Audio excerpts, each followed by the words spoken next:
Nous allons voir dans cette vidéo la hamza. Alors la hamza, c'est ce qu'on appelle en linguistique un coup de glotte. Vous savez qu'en arabe, j'ai trois voyelles, a, ou et i. Fatha, damma, kasra. En français, les voyelles a, e, i, o, u, y s'écrivent dans un mot sans problème. En arabe, je ne peux pas écrire les voyelles brèves, fatha, damma et kasra, dans un mot au début, au milieu ou à la fin sans qu'il n'y ait un support. Et ce support, c'est la hamza. J'ai deux sortes de hamza en arabe. J'ai une hamza que j'appelle stable, hamza al-qata', c'est une hamza que je vais prononcer quel que soit le cas, et j'ai une hamza instable, hamza wasl, qui ne se prononce que lorsqu'elle débute la phrase, ou qu'elle vient par exemple après un arrêt de ponctuation tel qu'une virgule.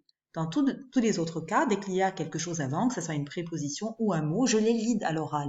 Je continue de l'écrire, mais je l'élide à l'oral. Je ne la prononce pas du tout. Donc, regardez par exemple dans cette phrase-là. Dans cette phrase-là, nous avons deux hamza. Nous avons une hamza stable que je reconnais parce que ce signe-là, c'est le signe spécifique de la hamza stable. Et là, j'ai une hamza instable. Nous voyons qu'elle se présente sous la forme d'une alif et qu'il n'y a pas du tout le petit chapeau là, ni au-dessus, ni en dessous. Donc là, je prononce mon coup de glotte à la fin du mot. Asha, asha, asha, c'est dîner. Alors, la hamza, quand elle arrive en fin de mot, qu'elle est précédée par une voyelle longue, alif, waw ou ya, elle s'écrit toute seule comme ça par terre, en position isolée. Là, écoutez bien, je vais prononcer bism, bism. Le mot ism, ce qui veut dire prénom ou nom, ism, commence par une hamza, mais c'est une hamza instable, c'est-à-dire que lorsque je rajoute quelque chose avant, comme ici une préposition, je ne la prononce plus comme un coup de glotte, je ne marque pas cet arrêt, je ne dis pas bi-ism, je dis bism, je fais tout de suite la liaison entre le bi et la lettre qui suit la hamza, bism. Imaginons, je n'avais pas la lettre ba ici, je voulais dire, par exemple, il s'appelle Sami Mansour. Dans ce cas-là, je dis Ismuhu Sami Mansour. Je prononce la hamza. Mais puisque là, ici, j'ai la préposition bi, là, je ne vais plus prononcer la hamza comme un coup de glotte. Je vais dire bism. Je vais l'élider à l'oral, mais je ne peux pas enlever la hamza à l'écrit. Elle se présente sous la forme d'une alif, mais sans le signe relatif à la hamza. Ahlan. Donc là, j'ai la hamza qui est au début du mot. Au début du mot, donc déjà, c'est une hamza stable. Je sais parce que je vois qu'il y a ce signe-là. Donc, c'est une hamza que je vais devoir prononcer, même s'il y a quelque chose avant. Donc, ahlan.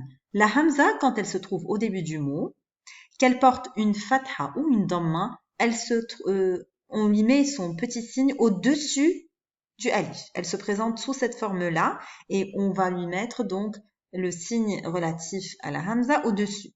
Lorsque elle porte une kasra, on la place en dessous comme nous allons le voir tout à l'heure. Donc ahlan, vous voyez, j'ai ma hamza, elle est stable, elle va être prononcée et le petit signe spécifique se place au-dessus. Alors là, la hamza, vous voyez, elle a une forme un peu bizarre. Quand la hamza se trouve dans le corps ou à la fin du mot, elle va prendre des formes différentes que ce qu'on connaît quand elle se trouve au début du mot. Elle va suivre ce qu'on appelle la règle de force des voyelles. Je vais faire une comparaison entre les voyelles. Je vais voir la voyelle qui est portée par la hamza et celle qui est portée par la lettre juste avant. Je vais les comparer. C'est celle qui est la plus forte qui va imposer son support. Rappel, nous avons trois voyelles brèves. Fatha, à laquelle correspond le alif. Damma, à laquelle correspond le waw. Et kasra, à laquelle correspond le ya. La kasra, c'est la voyelle la plus forte, suivie de la damma, suivie de la fatha et suivie tout à la fin par le soukoun qui lui n'a aucune force. Donc, la-iha, la hamza porte une kasra. Juste avant, j'ai une fatha. La kasra étant plus forte que la fatha, je vais mettre, vous voyez, c'est comme la forme du ya, mais sans les deux points en dessous. Et je mets la hamza sur ce support-là. عندي سؤال. Donc, Su'al. Sur le signe, j'ai une dhamma. Et sur la hamza, j'ai une fatha. Je compare les deux voyelles. C'est la dhamma qui est la plus forte. Le support relatif à la dhamma, c'est le waw. Donc, c'est pour ça que la hamza s'écrit sur un waw ici. C'est la dhamma qui est la voyelle qui est la plus forte et elle a imposé son support pour l'écriture de ma hamza. Hamza stable, puisque j'ai le signe qui est là, donc je ne peux pas ne pas la prononcer.